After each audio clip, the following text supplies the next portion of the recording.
Cristo diz e que o Evangelho orienta sobre qual é o nosso comportamento em relação à aflição. É o primeiro ponto que torna ele um inimigo do Evangelho. O segundo ponto é: seu Deus é rico, dono do ouro e da prata. Portanto, você tem que comer o melhor desta terra. Bom, vamos ver o que a Bíblia nos orienta sobre esse assunto de comer o melhor dessa terra. Essa fala é tirada do versículo de Gênesis 45:18, que diz assim: E tornai a vosso pai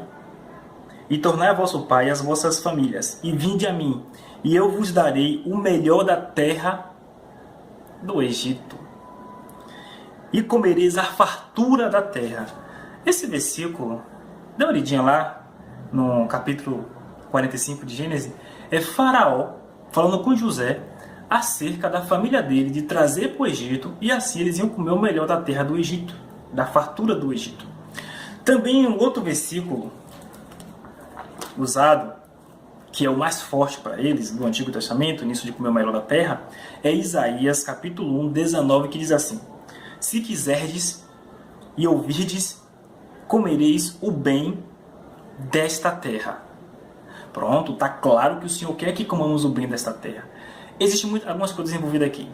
Primeiro, o bem dessa terra é produto da terra mesmo. Não é você ir no restaurante comer lagosta lá. É o produto da terra mesmo. Ele está falando de repolho, ele está falando de cenoura, ele está falando de produto da terra. E comereis o bem desta terra.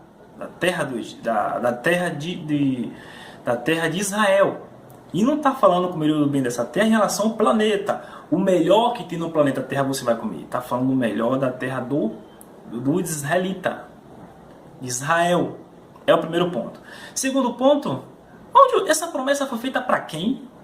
Para os israelitas. É com ele que Deus está falando.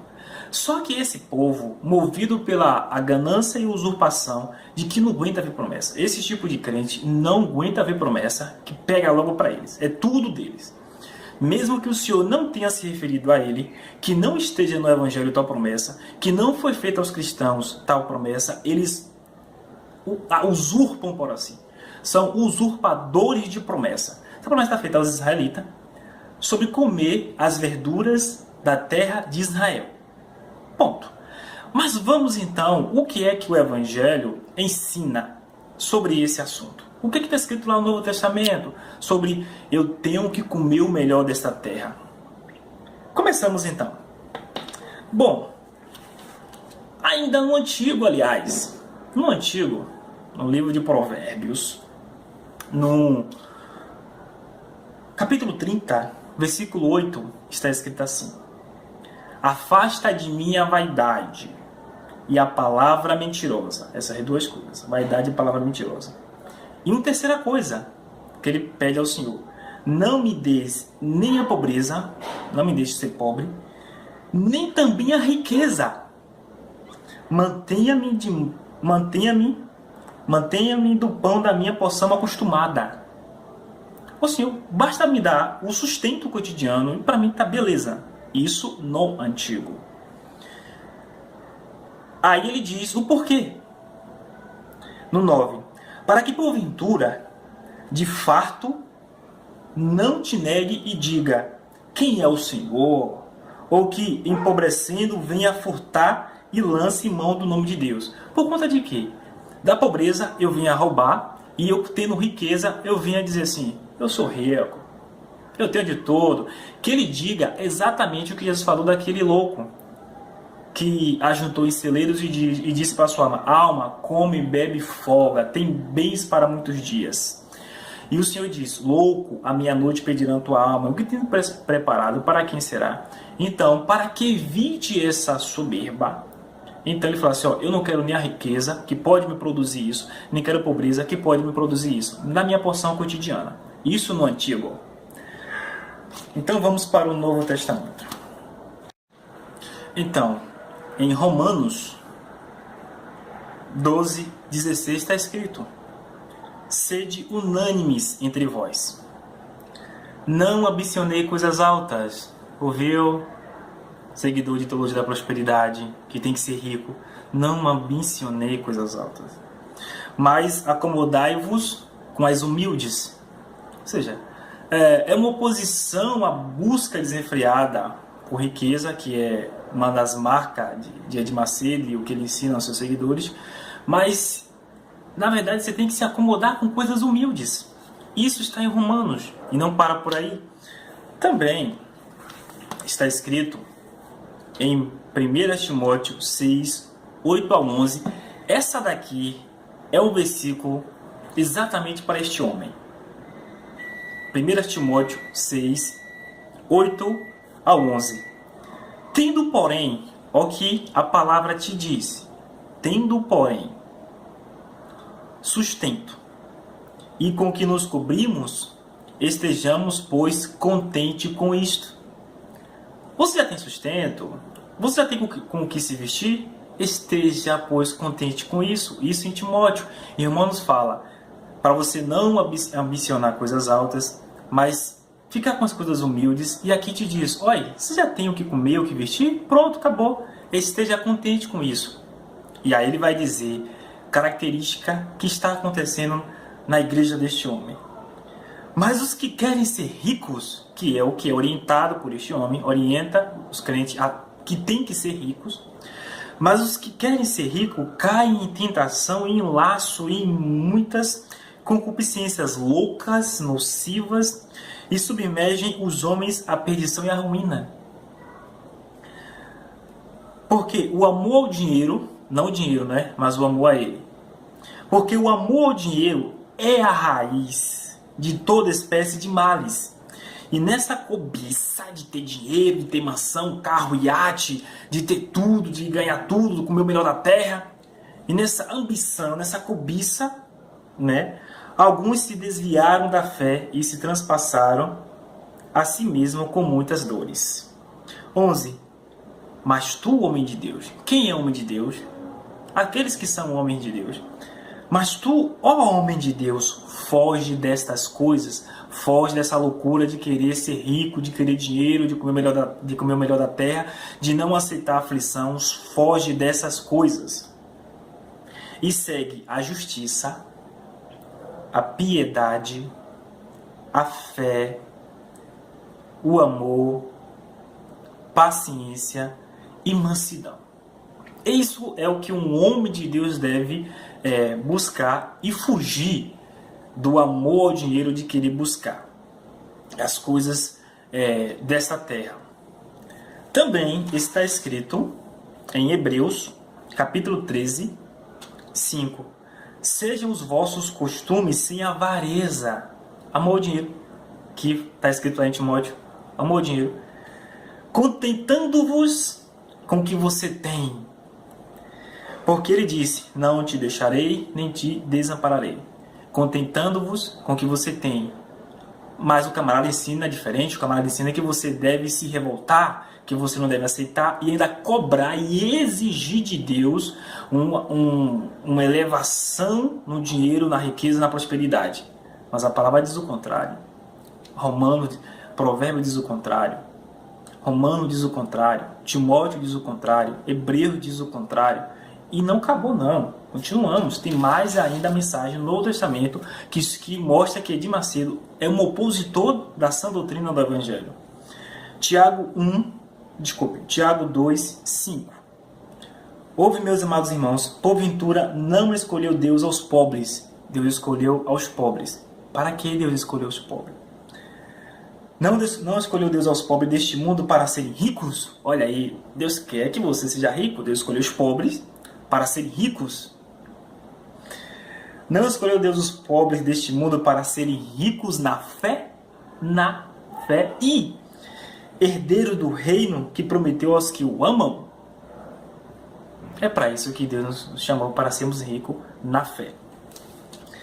E no Sermão da Montanha, sobre esse desejo desenfreado, que você tem que ter essa indignação, Mateus 6, 20, 21 até o 25, 31, 33 e 34 está escrito: Não ajunteis tesouro na terra, onde a traça e a ferrugem tudo consomem, e onde os ladrões minam e roubam, mas ajuntai tesouros no céu.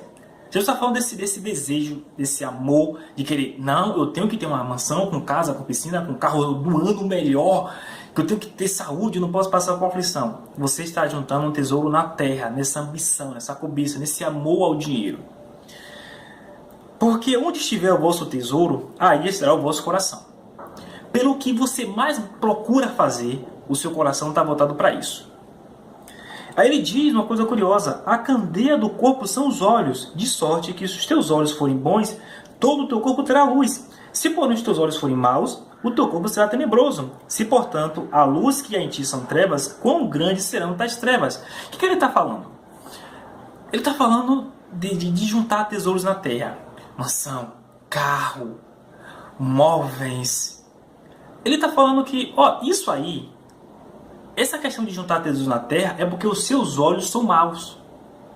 Os seus olhos sendo maus, você então pratica essa cobiça de querer isso, riquezas e prosperidade para você. Porque os seus olhos são maus. Seus olhos sendo maus, o seu corpo é tenebroso. Mas se os seus olhos forem bons, os seus olhos não são voltados a querer mansão, carro do ano, mobiliar a casa, ornamentar a casa. Você não está voltado para isso, se os seus olhos forem bons.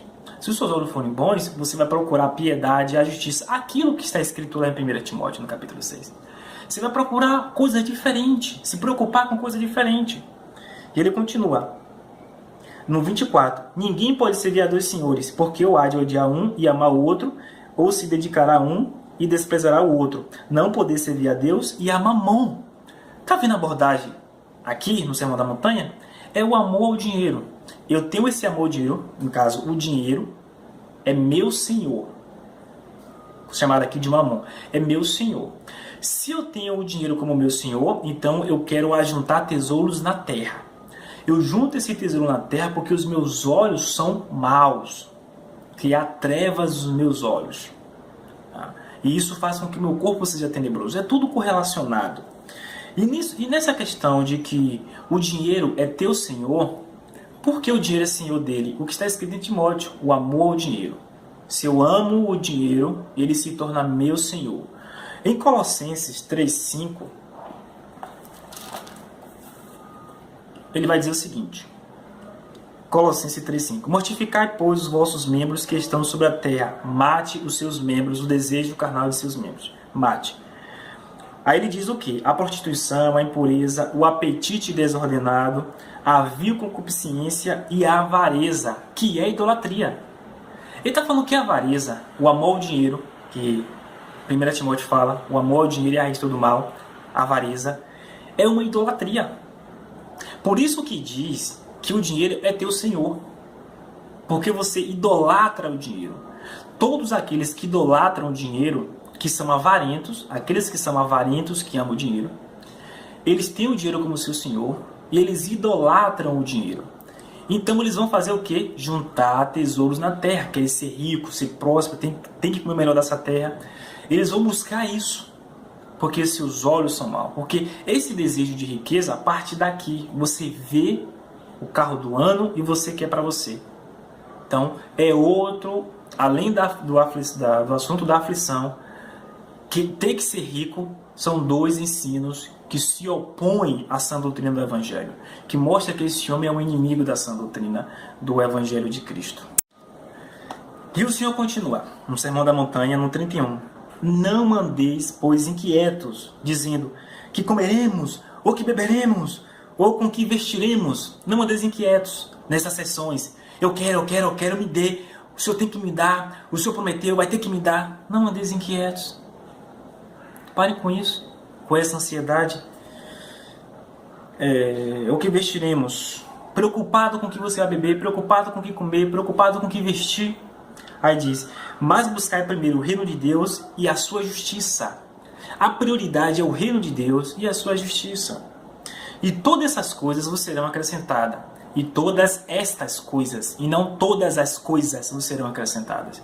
Todas estas coisas o quê? O que ele havia dito, o comer, o beber e o vestir. E todas estas coisas serão acrescentadas se você buscar primeiro o reino de Deus. Aquele que busca primeiro o reino de Deus e a sua justiça, será acrescentado na medida, não em prosperidade, o comer, o beber e o vestir.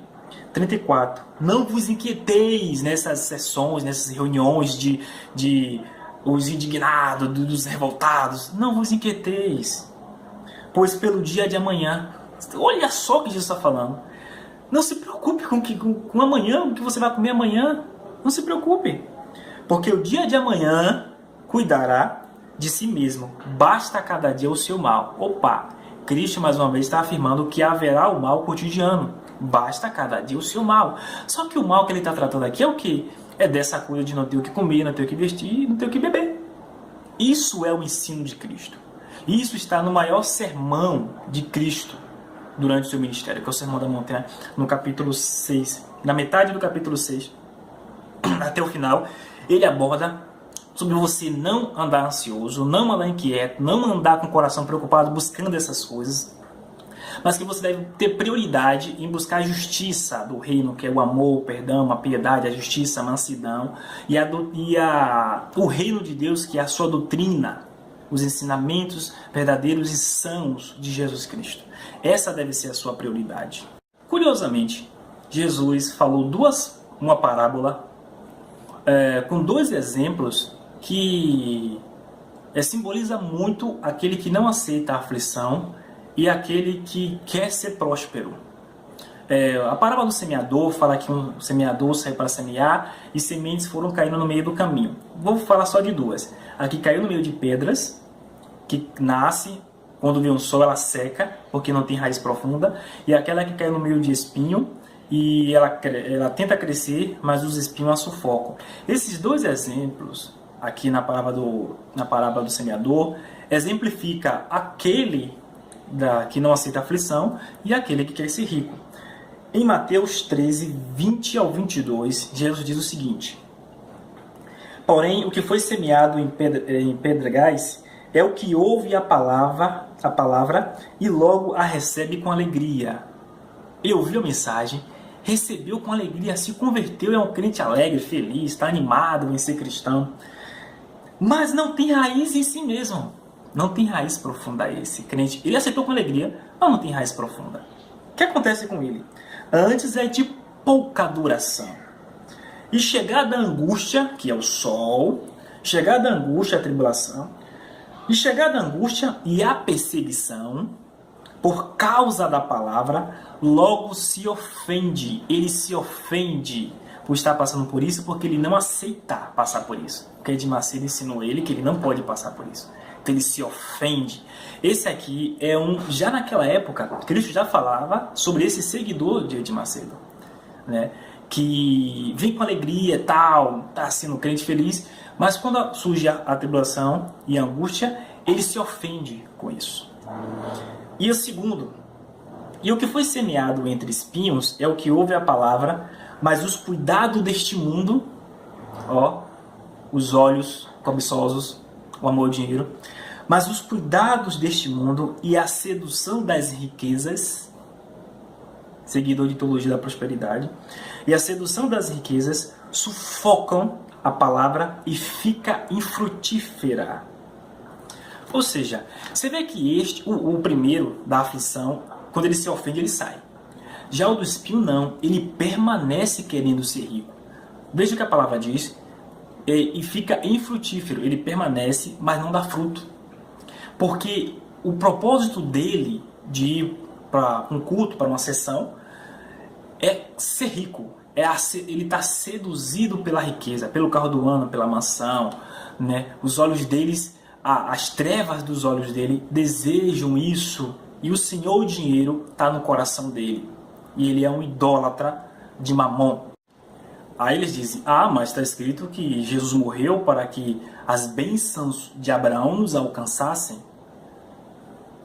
Oi? Vamos dar uma lidinha lá em Gálatas, no capítulo 3, do 14 até o 16, que fala sobre esse assunto?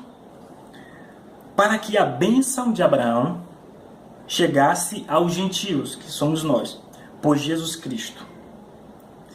Para que a bênção de Abraão, singular, para que a bênção, e não para que as bênçãos de Abraão. Para que a bênção de Abraão chegasse aos gentios por Jesus Cristo, e para que, pela fé, ele vai dizer que bênção é essa que chegaria até os gentios. Pela fé, nós recebamos a promessa do Espírito. É essa a bênção de Abraão que foi prometido, que era para os gentios também. Recebeu seu Espírito. E ele continua. Irmãos, como o homem fala, se o testamento de um homem for confirmado, ninguém o anula. Nele acrescenta alguma coisa. Ora, as promessas, plural, as promessas foram feitas a Abraão e a sua posteridade. Não diz e as posteridades, como se falando de muitas, mas como de uma só. E a tua posteridade, que é Cristo. Quando se fala de a bênção de Abraão, singular, está falando da gente e é o recebimento do Espírito. Quando se fala de as promessas de Abraão, no plural, fala a tua descendência, a tua posteridade, que é Cristo. A bênção feita a nós e as promessas a Cristo. É isso aí que está escrito. Terceiro ponto que faz deste homem um inimigo da sã doutrina do Evangelho, a confissão positiva do decrete, determine, ordene, declare, profetize a sua bênção, a sua vitória.